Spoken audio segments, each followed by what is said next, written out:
Graça e paz da parte de Jesus Cristo, meus amados.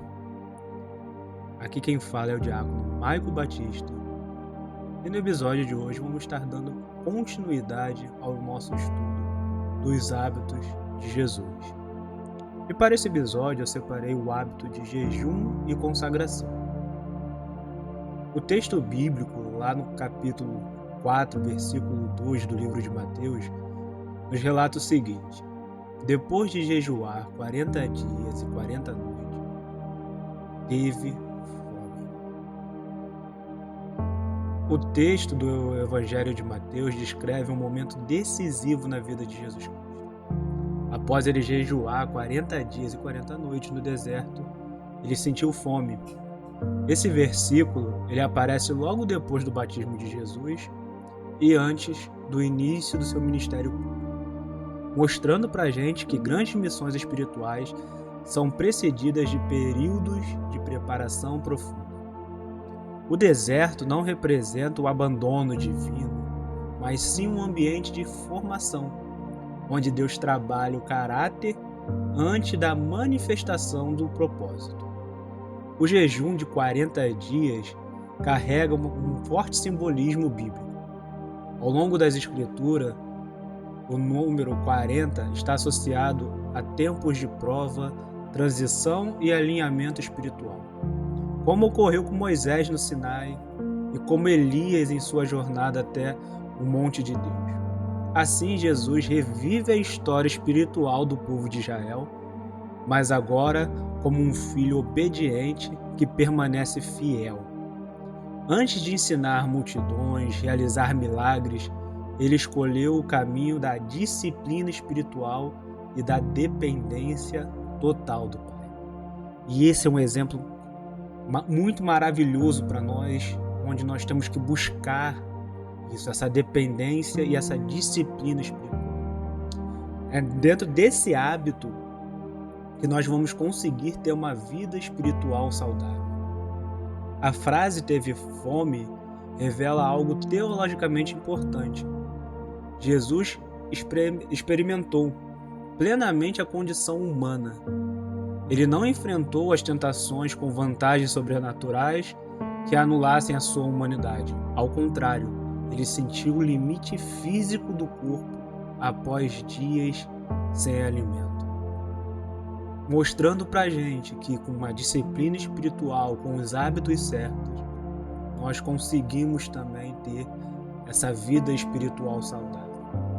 O evangelista destaca essa fome para mostrar que a tentação ocorreu no momento de maior vulnerabilidade de Jesus. E isso ensina que as maiores provas espirituais frequentemente surgem quando estamos cansados, fragilizados ou emocionalmente expostos. O jejum, portanto, não foi apenas uma abstinência alimentar, mas um exercício espiritual profundo. Enquanto o corpo se enfraquecia, a comunhão com Deus se fortalecia. Jesus demonstra que a verdadeira força espiritual não nasce no conforto, mas sim na dependência do Pai. O silêncio do deserto preparou a sua mente e o seu coração para resistir às propostas do inimigo, mostrando que a vitória espiritual começa muito antes do confronto visível. Por fim, Mateus 4:2 ensina que Deus trabalha primeiro no interior antes de agir através de nós exteriormente. O ministério poderoso de Jesus foi sustentado por uma vida secreta de disciplina, oração e consagração. O versículo revela que a autoridade espiritual não surge de momentos públicos, mas sim do processo invisível vivido na presença de Deus. Assim, o deserto não é o fim da história. Muitas vezes, ele é o início do propósito que Deus deseja revelar. A consagração à luz da experiência de Jesus Cristo no deserto, narrada no Evangelho de Mateus, não deve ser entendida apenas como um ato religioso ocasional, mas sim como uma decisão contínua de pertencimento a Deus. Consagrar-se significa separar a própria vida para um propósito maior. alinhando os desejos, escolhas e prioridades à vontade divina. Antes de agir publicamente, Jesus primeiro se entregou completamente ao Pai em secreto, mostrando que a consagração ela precede a missão. A consagração envolve renúncia. No deserto, Jesus abriu mão do conforto, da alimentação e da segurança para viver um período de dependência total de Deus. Esse princípio permanece atual.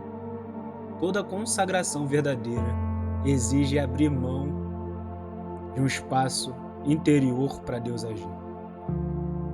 Não se trata apenas de abandonar coisas externas, mas sim permitir que Deus reorganize o nosso coração, corrigindo nossas motivações e purificando as nossas intenções, que muitas vezes permanecem escondidas.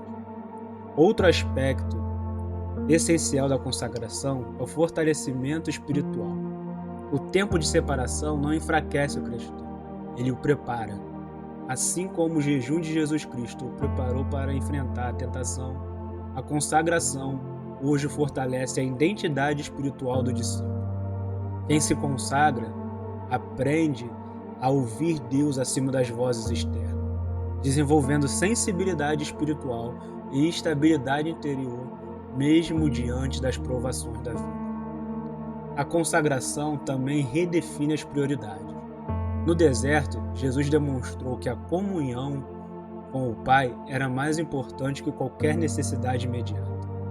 Isso ensina que a vida espiritual madura não é guiada apenas por urgências humanas, mas por valores eternos. Consagrar-se é escolher diariamente aquilo que alimenta a alma, mesmo quando o corpo e as circunstâncias apontam para caminhos mais fáceis ou imediatos. Por fim, a consagração prepara o cristão para viver com autoridade espiritual. Após o período de separação, Jesus saiu do deserto pronto para ensinar, curar e anunciar o reino. A autoridade que marcou seu ministério nasceu da intimidade cultivada longe das multidões. Da mesma forma, toda a vida frutífera diante de Deus começa na entrega silenciosa, onde o coração é moldado, a fé é fortalecida e o propósito divino ganha forma antes de se tornar visível ao mundo. Bom, eu fico por aqui. Espero de coração que essa palavra tenha edificado seus corações. Se você ouviu até aqui, curta, deixa seu comentário, compartilhe com alguém essa mensagem, alguém que você ama, que acha que tem necessidade de ouvir essa mensagem, compartilhe. E eu vou ficando por aqui. Até a próxima. E esse foi o legado da cruz.